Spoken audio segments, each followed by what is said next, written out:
이 시간에는 누가복음 4장 22절에서 30절의 말씀을 고향에서 배척받으시다 라는 제목으로 나누겠습니다. 22절과 23절입니다. 그들이 다 그를 증언하고 그 입으로 나오는 바 은혜로운 말을 놀랍게 여겨 이르되 이 사람이 요셉의 아들이 아니냐. 예수께서 그들에게 이르시되 너희가 반드시 의사야 너 자신을 고치라 하는 속담을 인용하여 내게 말하기를 우리가 들은 바 가버나움에서 행한 일을 네 고향 여기서도 행하라 하리라. 헬라어 성경에서 22절은 카이라는 말로 시작되며 이어지는 세 문장 역시 카이라는 말로 연결되어 있습니다. 헬라어 단어 카이는 접속사로서는 그리고, 그러자, 그래서라는 뜻을 가지며 부사어로는 또한, 역시, 마찬가지로 라는 뜻으로 사용됩니다. 누가복음 4장 14절부터 21절에서 언급한 사건의 결과로서 일어난 세 가지 상황을 다이내믹하게 전개하는 역할을 합니다. 22절의 세 구절을 헬라어 원문의 구조를 유지하면서 정리하면 이렇습니다. 모든 사람이 그에게 증인이 되가고 있었고 그의 입에서 나오는 은혜의 말씀들에 대해 기이하게 여기고 있었으며 이 사람이 요셉의 아들 중 하나가 아니냐라고 말하고 있었다. 이 세 구절에 사용된 동사는 모두 과거 진행형을 취하고 있습니다. 이런 문장의 구조는 세 가지 상황이 동시다발적으로 진행되고 있음을 보여줍니다. 먼저 첫 번째 구절입니다. 예수님의 성경 봉독과 말씀 선포가 있은 후에 일어난 모습입니다. 사람들이 웅성이기 시작합니다. 일로 와봐. 우리가 정신을 좀 가다듬고 증거를 모아가며 따져보잔 말이지. 다음으로 두 번째 구절입니다. 지금 강독된 메시아 예언은 우리가 다 알거니와 믿고 이루어지기를 기다리고 있는 하나님 말씀이 맞아. 은혜 중에도 정말 은혜로운 말씀이지. 그렇단 말이지. 그런데 그래서 그게 저 선생과 무슨 상관이 있다는 거지? 그렇지 않아? 사람들 사이에 이런 의문이 일어나고 있습니다. 마지막 구절입니다. 그런데 저 선생 말이지. 우리가 다 알고 있는 목수 요셉의 아들 중 하나가 아닌가? 웅성거림과 꼬리에 꼬리를 무는 의문이 최고조에 다다르고 있습니다. 선생 자리에 앉은 예수님은 사람들의 심정을 꿰뚫어 보고 있습니다. 그리고 입을 열어 가르침을 이어나갑니다. 범죄도시 2라는 영화를 패러디해서 말해보겠습니다. 여기 이 선생님은 너희들이 무슨 논의를 하는지 다 아는 수가 있어. 그래, 내가 당신들과 같이 살던 목수 아들 예수 맞아. 맞지?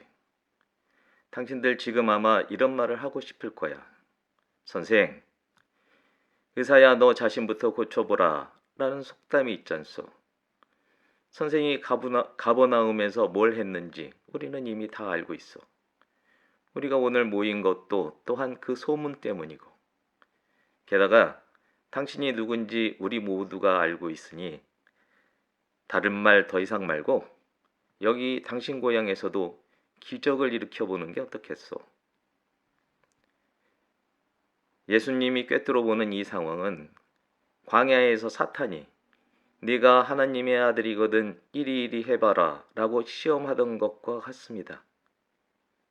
아니요, 그보다 더하면 더했지 못하지 않습니다. 과연 회개가 없는 인간은 모두 마귀 새끼들입니다. 예수님을 시험하는 것이 곧 하나님을 시험하는 것인 줄 아는 여러분과 제가 되기를 주님의 이름으로 축복합니다. 과거라는 게 이렇습니다. 현재와 미래의 발목을 잡습니다. 하지만 그리스도인에게 과거가 중요하다면 회개도 거듭남도 다 필요 없을 것입니다.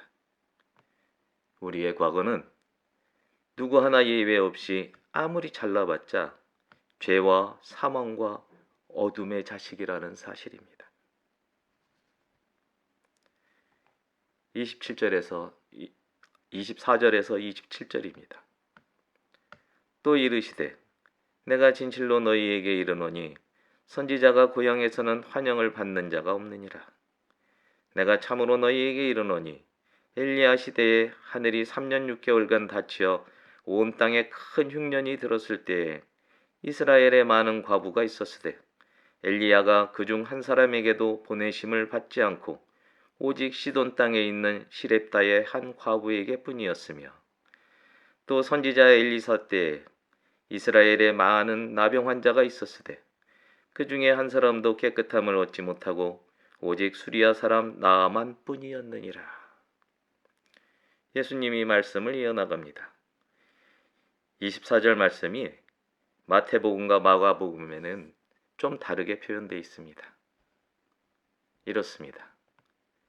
예언자는 자기 고향과 자기 친척과 자기 집 밖에서는 존경을 받지 않는 법이 없다 라고 기록되어 있는 것입니다. 이 맥락에서 예수님 말씀의 참뜻을 알아보겠습니다. 예수님은 계속해서 두 가지 역사적 사건을 말씀합니다. 한 가지는 구약 열왕기상 17장에 기록된 사실입니다.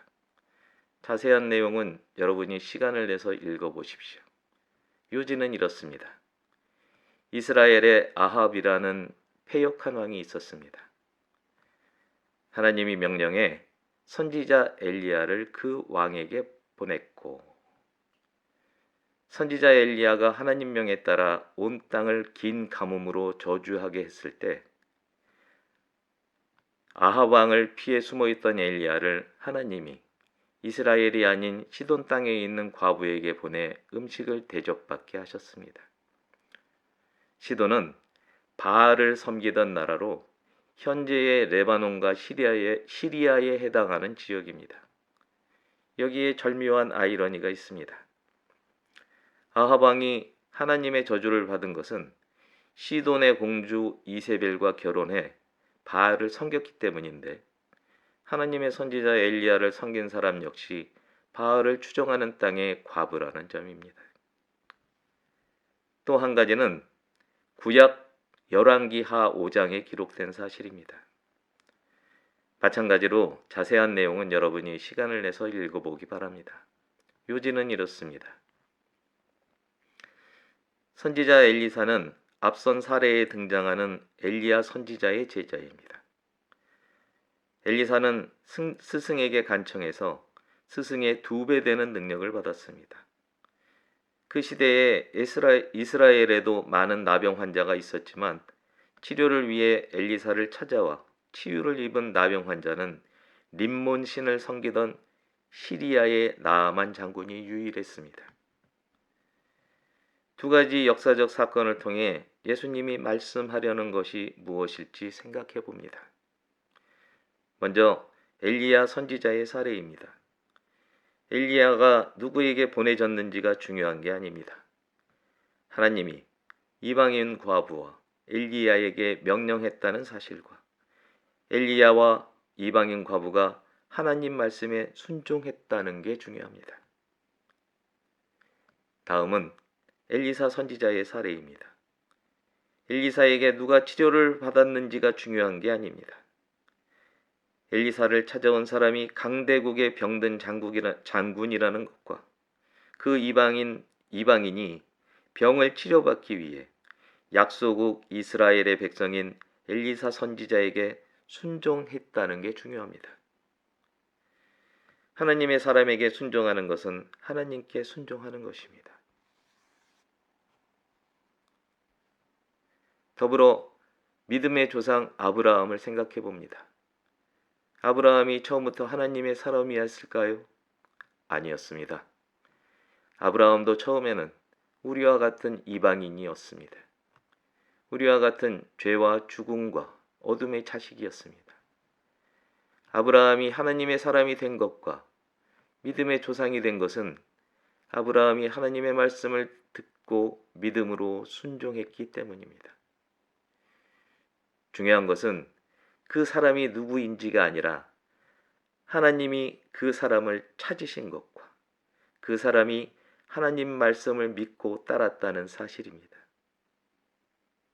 하나님은 이 땅에 보잘것없는 돌멩이들을 말씀만으로 아브라함의 자손이 되게 하실 수 있습니다. 돌멩이도 하나님의 입에서 나오는 말씀으로 생명을 얻을 수 있다는 것입니다. 예수님은 나사렛 회당에 모인 사람들에게 각성을 촉구하고 있습니다. 과거에 내가 누구였는지에 중심을 두지 말라. 성령님이 함께하는 그리스도가 현재의 나라는 사실에 집중하라. 그리고 나를 믿고 더불어 하나님을 믿고 구원을 얻어라. 하지만 나사렛 회당에 모인 사람들의 상황은 가지고 있는 목숨마저도 잃을 수 있는 그런 처지입니다. 28절에서 30절입니다. 회당에 있는 자들이 이것을 듣고 다 크게 화가 나서 일어나 동네 밖으로 쫓아내어 그 동네가 건설된 산 낭떠러지까지 끌고 가서 밀쳐 떨어뜨리고자 하되 예수께서 그들 가운데로 지나서 가시니라. 나사렛 회당에 모인 사람들이 예수님의 말뜻을 몰랐을까요? 아닙니다. 오히려 예수님의 참뜻을 알았기에 더 화가 났을 거라는 생각이 됩니다. 결국 예수님이 메시아라는 사실에 화를 내는 것입니다. 그들이 원하는 메시아의 모습이 아니기 때문입니다. 군중 심리로 인해 회당 안은 누구나 할 것 없이 흥분한 사람들로 가득하게 되었습니다. 앞으로는 모든 이스라엘이 예수님을 향해 화를 낼 것입니다. 그들이 원하는 왕이 아니기 때문입니다. 29절은 화가 날 때까지 난 사람들이 저지르는 행동입니다. 말씀을 믿고 구원을 얻으라고 애타게 촉구하는 예수님을 배척합니다. 그리고 과거에 이스라엘이 하나님의 선지자들에게 했듯이 예수님을 죽이려고 합니다. 예수님을 낭떠러지에서 밀어 떨어뜨린 다음 돌을 던지려고 했던 것으로 보입니다. 그런데 그들의 의도와는 다른 일이 일어납니다. 예수님이 그들 가운데로 그냥 지나가신 것입니다. 어떻게 이런 일이 가능했을까요? 힌트가 있습니다. 광야에서 예수님이 사탄에게 시험을 받을 때 사탄이 예수님을 종용한 말과 인용한 구약의 말씀이 그것입니다. 누가복음 4장 9절 후반부에서 10절의 말씀입니다. 네가 만일 하나님의 아들이여든 여기서 뛰어내리라. 기록되었으되 하나님이 너를 위하여 그 사자들을 명하사 너를 지키게 하시리라. 천사들이 나사렛 사람들의 눈을 어둡게 해서 예수님이 그들 사이를 지나가도 볼 수 없도록 했다고 짐작할 수 있는 것입니다. 존귀한 하나님의 친구 여러분, 예수님이 겪으시는 상황을 통해 누가는 하나님 구원의 은혜에는 국가와 민족의 경계가 없음을 강조합니다. 그렇습니다. 하나님은 창세기에 기록되어 있듯이 온 인류의 아버지이십니다. 우리에게는 이런 하나님의 구원을 가까운 데서부터 전파할 사명이 있습니다. 그러나 우리 주변의 사람들은 우리가 거듭나기 전의 모습을 잘 압니다.